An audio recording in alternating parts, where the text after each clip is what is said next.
Simon says, how can we find meaning in life? I think that the purpose of life is experience. We are spiritual beings having a human experience. The reason that I think we've been created is because God, as a massive like energy in the sky, God wanted to understand itself better. But you can't understand yourself if you're just like one person and you have nothing to compare it with, right? Because we tend to learn best by contrast. If you know, like if someone asks you, what things do you like the most?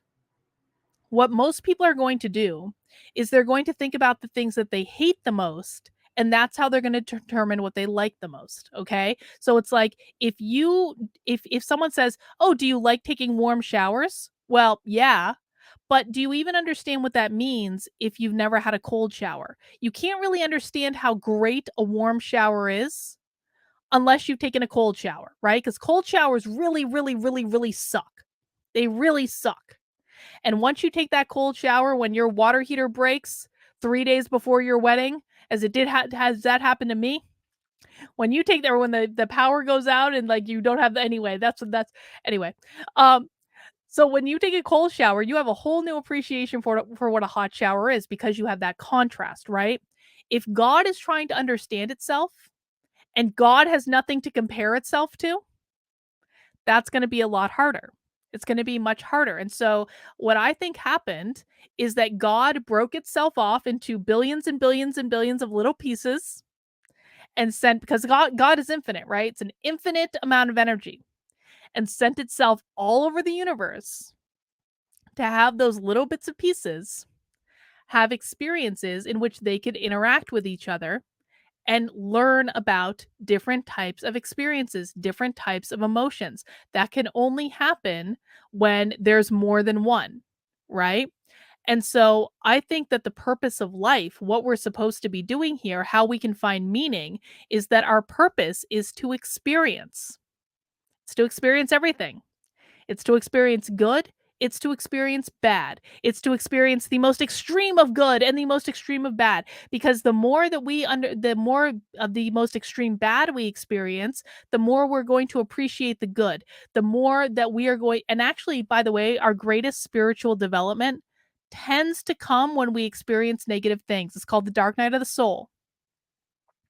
The more negative our experiences are, the more rapid spiritual development we are going to experience. And that just makes sense, right? Do you have any incentive to grow or to push outside of yourself when times are good? No.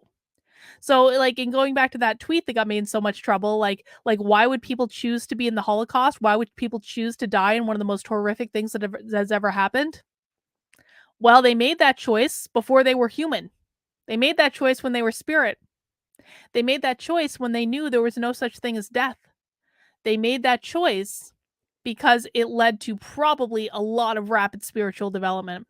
And it led to all of us having a new understanding and a new appreciation for peace and security and all of the things that are the opposite of what happened in the Holocaust. So there are definitive reasons that we might choose to experience really negative, really horrific things.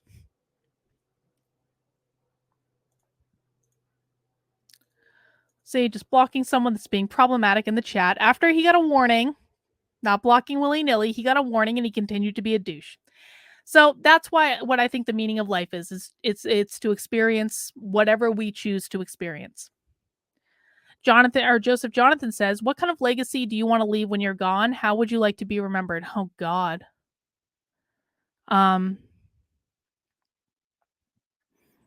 I want to be someone that inspired other people to express themselves and their beliefs.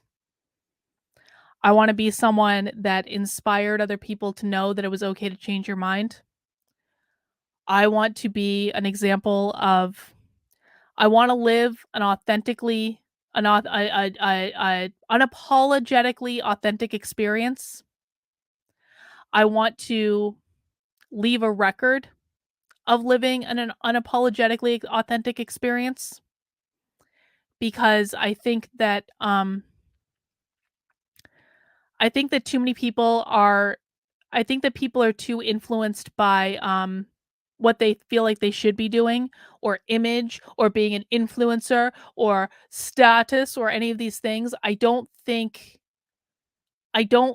I think when historians look back, they're going to have a really hard time finding what the actual human experience of this moment was, and I wanna leave an authentic record of what one human experienced in this moment. And maybe it'll mean nothing, and maybe no historian will ever look at it, but, at least I will have left something, I guess.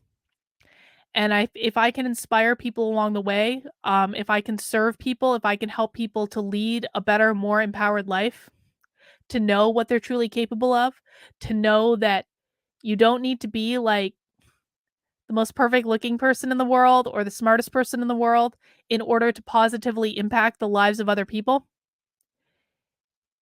that I think would be a pretty good legacy. I think that's what I'm going for.